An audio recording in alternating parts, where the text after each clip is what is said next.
Bonjour et bienvenue sur Akubis Direct. Vous faites bien de suivre cette émission car nous avons à nouveau préparé une série de thèmes intéressants à votre intention.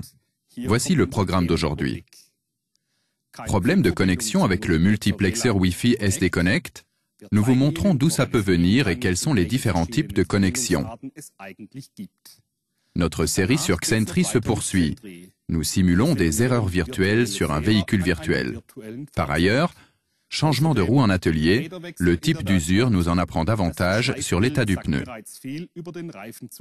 Vous verrez également comment équilibrer correctement les roues à la machine. Pour terminer, nous réglons l'heure à bord d'un Axor. Comment et pourquoi? Découvrez-le en fin d'émission. Tout ça, c'est tout de suite sur Akubis Direct.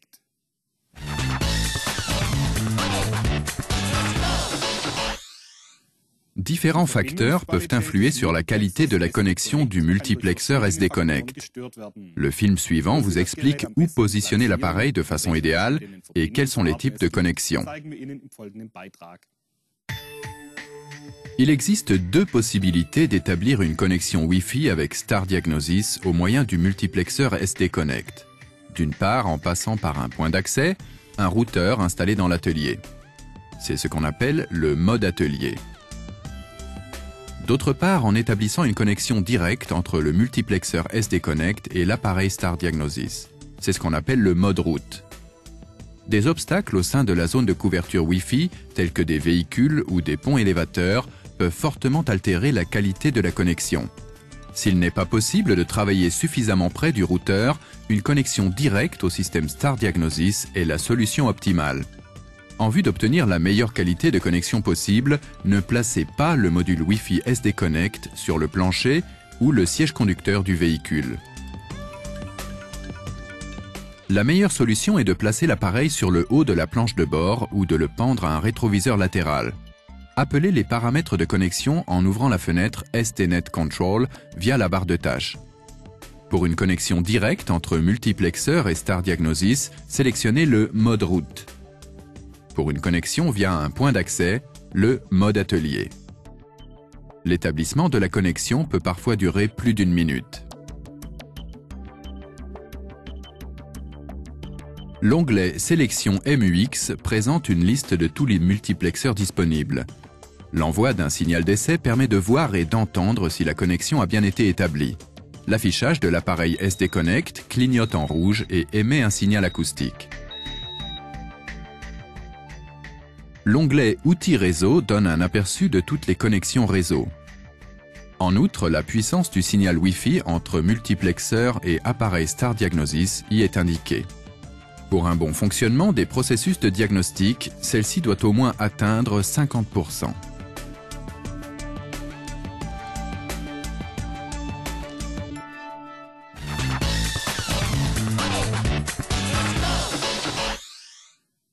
Le logiciel Xentri Diagnostics Simulation aide les collègues de l'assistance et permet également de se former au travail en atelier. On peut y effectuer un diagnostic sans véhicule, plus précisément sur un véhicule virtuel. Pour procéder à une simulation, commencez par ouvrir Xentri Diagnostics Simulation. L'application se trouve sous Programme, Xentri, Xentri Simulation. Choisissez ensuite le modèle que vous souhaitez simuler. Le système ne disposant pas d'un véhicule, celui-ci doit être spécifié précisément. Choisissez d'abord le type du véhicule. Nous simulons une E500. Un clic sur la touche Diagnostic et le programme charge les données du véhicule. Le contact doit être allumé manuellement. Cliquez sur Continuer. Configurez votre véhicule et chargez ensuite les données de simulation. Afin de pouvoir diagnostiquer une erreur par la suite, vous devez d'abord définir celle-ci dans la fenêtre des calculateurs. Nous allons manipuler le chauffage autonome.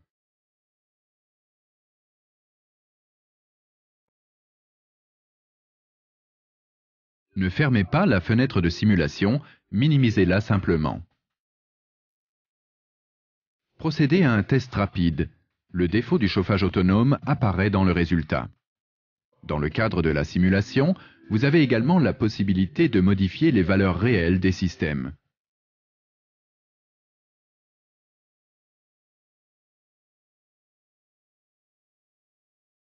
Nous restons dans le chauffage autonome et modifions la charge. De pleine charge, nous passons à charge partielle. De retour dans le diagnostic, nous voyons la valeur réelle modifiée. Lorsque le diagnostic est terminé, le programme de simulation est toujours ouvert. N'oubliez donc pas de le fermer séparément.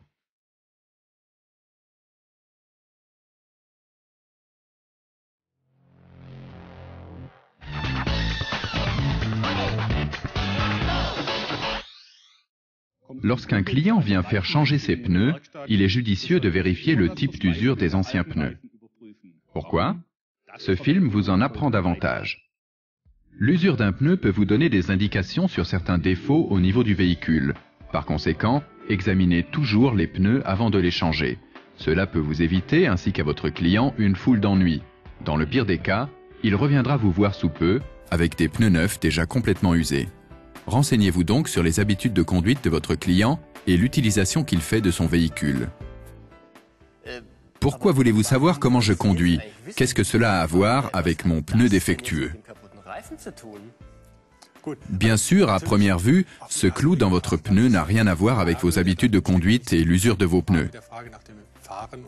Mais je souhaite avoir une vue d'ensemble du véhicule, pour éviter que nous montions un nouveau pneu qui sera à nouveau usé au bout de 3 ou 4 000 km parce que nous n'aurons pas vu certains défauts.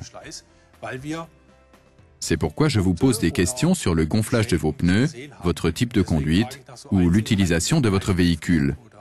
Je rassemble des éléments qui pourraient me mettre sur la piste d'éventuels défauts.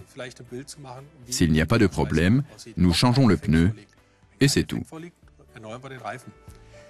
Qu'entendez-vous par type d'usure? L'usure dépend de la façon dont le pneu est sollicité, de la vitesse du véhicule et bien sûr des réglages de la géométrie d'essieu. En fonction de ces facteurs, le pneu s'use en des endroits différents. Nous avons ici quelques photos très représentatives. Je vais vous montrer à quoi ressemblent les différents types d'usure caractéristiques. Voici par exemple un pneu trop gonflé. Il est fortement usé sur la bande centrale. Cela peut provenir d'une pression trop élevée dans les pneus ou du non-respect de l'indice de vitesse. Je veux dire que le pneu a roulé trop vite par rapport à la vitesse pour laquelle il a été construit, ce qui arrive d'ailleurs de moins en moins souvent. Les véhicules sont équipés départ-usine de pneus appropriés et nous les remplaçons bien sûr par des modèles adéquats lorsqu'ils sont usés. Cependant, il n'y a pas de restriction pour les pneus hiver. Cela signifie que nous pouvons monter des pneus hiver dont l'indice de vitesse est nettement inférieur à la vitesse maxi de votre véhicule. La seule chose que nous devons faire est de coller un autocollant, un message d'avertissement, dans le cockpit. Attention, ne pas rouler à plus de 190 km/h par exemple. Si vous n'y prêtez pas attention et que vous roulez un certain temps à 220-230, le pneu ne va pas tout de suite éclater, mais il présente un type d'usure similaire à celui que nous avons vu. Comment se fait-il qu'une pression de gonflage trop élevée soit tout à coup mauvaise? Je croyais qu'il était bon de gonfler les pneus un peu plus, du moins en ce qui concerne la consommation de carburant, la longévité et l'usure des pneus. D'une façon générale, on considère qu'une pression de 0,1 ou 0,2 bar de plus que ce qui est indiqué sur votre véhicule à l'intérieur de la trappe du réservoir peut tout à fait être positif. Vous voyez ici un pneu qui a roulé longtemps avec une pression beaucoup trop élevée. Par exemple, en vacances. Vous avez gonflé les pneus pour un véhicule lourdement chargé. Une fois arrivé, tout le monde descend, vous déchargez les bagages, et si vous ne réajustez pas la pression des pneus et que vous faites beaucoup de kilomètres, vos pneus s'usent comme nous le voyons sur cette image. Je comprends. Et quelles sont les conséquences d'une pression trop faible? C'est en effet une chose qui peut arriver si vous ne contrôlez pas régulièrement la pression de vos pneus. Avec le temps, ils se dégonflent. Nous avons ici une autre image. le pneu semble presque être rond. Et si l'on regarde de plus près, nous remarquons une usure nettement plus forte au niveau de l'épaulement extérieur qu'au milieu. Les sculptures sont beaucoup plus profondes au milieu que sur les côtés. C'est caractéristique lorsque vous roulez avec des pneus sous-gonflés. Le pneu s'enfonce trop et s'use par conséquent en raison du frottement accru au niveau de l'épaulement. Nous obtenons une usure similaire si vous roulez à vitesse élevée et que vous conduisez de façon très sportive. Si vous prenez chaque virage à fond, vos pneus s'usent également plus sur les côtés. Vous comprenez à présent pourquoi je vous pose des questions sur votre style de conduite, afin de mieux délimiter la cause des symptômes, pour éviter de changer un pneu qui risque de s'user beaucoup trop vite par la suite. Cela signifie que je dois contrôler la pression des pneus plus souvent. C'est en effet très important. Voici par exemple l'image d'un pneu complètement usé sur le bord extérieur. Les fils en nylon de la carcasse commencent même déjà à sortir. C'est une indication typique pour un problème de dévers.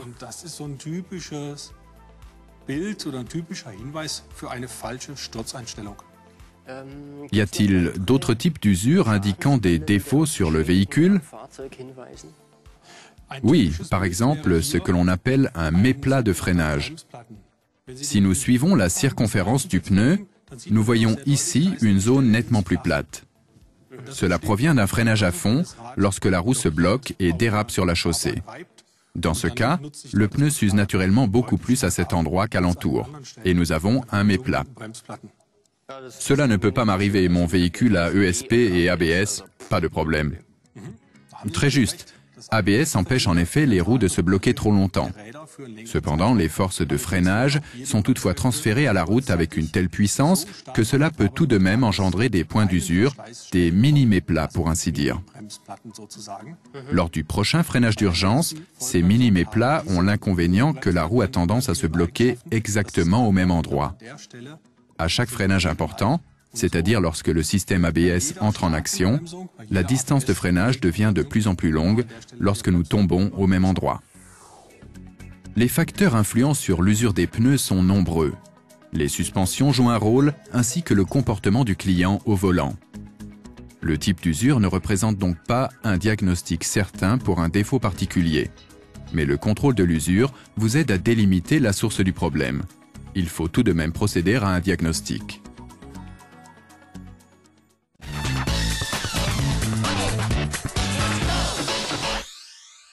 L'équilibrage des roues, un travail quasiment quotidien en atelier. Ici aussi, la technique a fortement progressé au cours des dernières années. De nouvelles machines simplifient le processus d'équilibrage, mais il est bon de savoir comment ces nouvelles machines fonctionnent. Pour l'équilibrage des roues, utilisez uniquement des appareils d'équilibrage et du matériel de serrage et de centrage homologués par Daimler. Veillez à ce que le matériel de serrage ne présente aucun dommage mécanique et à ce que les surfaces de l'appareil soient propres. Commencez par positionner la roue et serrez-la au moyen de la pédale. En vue de définir la position ultérieure des poids, sélectionnez la position de votre choix avec la touche correspondante. Dans notre cas, il suffit de mesurer le rebord de jante et la face intérieure de la base de la jante au moyen du bras palpeur. La machine calcule le diamètre de façon autonome. Sur ce type de machine, la largeur de la jante est sélectionnée en appuyant sur la touche Fonction et en faisant tourner la roue. Fermez le capot et appréciez l'oscillation verticale et horizontale de la roue pendant qu'elle tourne. Dans notre cas, le balourd est de 5 grammes au niveau du rebord intérieur et de 35 grammes à l'intérieur de la base de la jante. Nettoyez les surfaces de collage et positionnez la masselotte, colle en haut, sur le bras palpeur. Enfoncez ce dernier à l'intérieur de la jante jusqu'à ce que vous entendiez un signal sonore. La position a été identifiée, vous pouvez coller la masselotte sur la jante. Tournez la roue jusqu'à ce que la position du second poids se trouve au point culminant. Lorsqu'il est atteint, cette machine marque un arrêt et émet un signal sonore. Ce modèle comprend également un système de décollement pneumatique des pneus. Le vérin hydraulique permet d'enfoncer légèrement le pneu en vue de glisser la graffe de la masselotte à l'intérieur du rebord de la jante. Une fois que vous avez fixé la masselotte, vous pouvez refermer le capot. Effectuez une nouvelle mesure, le résultat devrait être de 0 g de chaque côté. La touche correspondante permet d'indiquer la valeur de l'équilibrage dynamique de précision. Tant que celle-ci ne dépasse pas 5 g, la roue est parfaitement équilibrée. Vous pouvez retirer la roue et la remettre sur son moyeu après avoir nettoyé ce dernier. Afin de garantir l'exactitude des mesures, il convient de régler l'appareil d'équilibrage à intervalles réguliers. Sélectionnez pour ce faire le menu « Réglages ». Suite à une marche d'essai, un poids de réglage est appliqué sur l'essieu d'équilibrage. Rabaissez le capot, la machine se met en route et effectue un autocalibrage.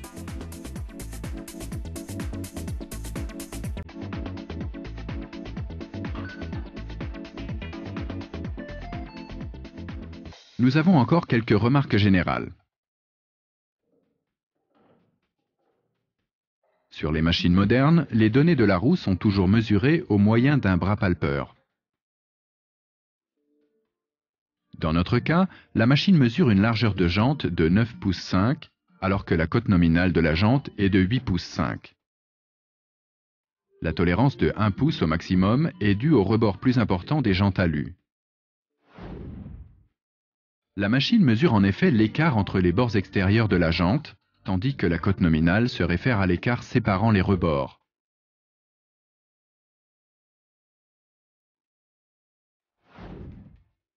Si vous remarquez une oscillation de la roue durant le mesurage, cela peut provenir d'un encrassement de la surface contre laquelle est appliquée la roue.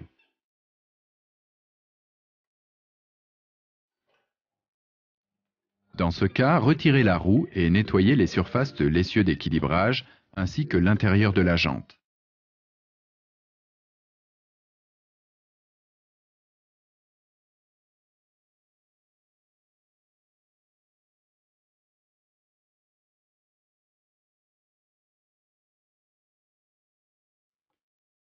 Si vous renouvelez le mesurage, le problème devrait avoir disparu.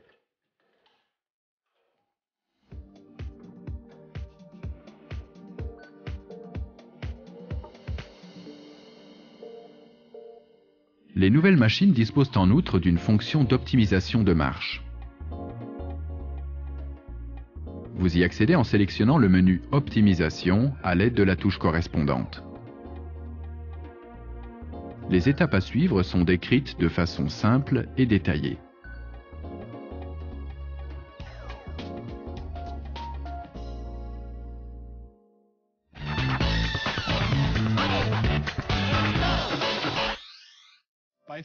Il n'est pas rare que vous deviez débrancher la batterie lors de travaux sur les véhicules industriels, par exemple l'Axor de Mercedes-Benz. Après l'avoir rebranchée, il est impératif de contrôler l'heure du véhicule et de la régler le cas échéant. Surtout si votre Axor est équipé d'un chronotachygraphe numérique.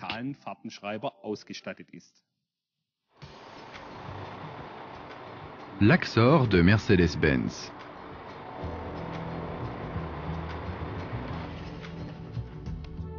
Pour de nombreux travaux en atelier, vous devez débrancher la batterie, par exemple lorsque vous devez débrancher certains connecteurs.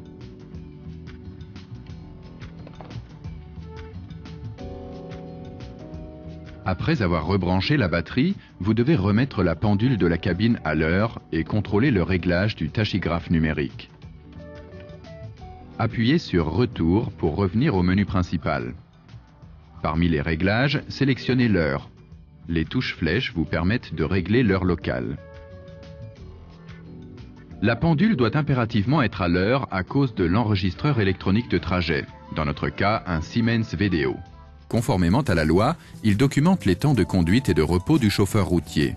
Pour ce faire, l'appareil doit bien sûr communiquer avec le véhicule. L'heure locale est importante car le tachygraphe enregistre toutes les données à l'heure UTC. UTC signifie temps universel coordonné. L'heure UTC correspond toujours au fuseau horaire 0, soit le premier des 24 fuseaux horaires du globe. La France est dans le fuseau UTC plus 1. Jetons un œil sur le chronotachygraphe. L'heure locale est indiquée à gauche. Ce symbole permet de reconnaître qu'il s'agit de l'heure locale. Remarque, Notre Axor n'est pas un véhicule communal, mais est utilisé avec le tachygraphe.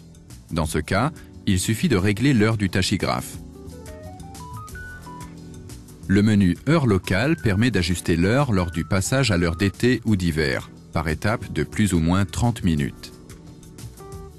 Le système GPS calcule la position du véhicule et par conséquent le fuseau horaire correspondant.